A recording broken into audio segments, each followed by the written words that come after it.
به طور معمول یه پرسشی که میتونه ذهن پژوهشگران رو معطوف به خودش بکنه این هستش که ما در قسمت مقدمه باید ترتیب نگارشمون به چه شکل باشه.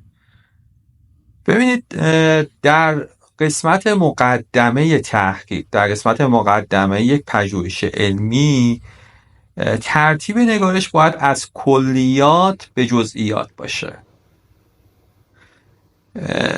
به این صورت که شما ابتدا کلیاتی رو در خصوص موضوع پژوهشتون ذکر میکنید و در این مسیر به جزئیات میرسید، یعنی با جزئیات به اتمام میرسونید قسمت مقدمه تحقیقتون رو.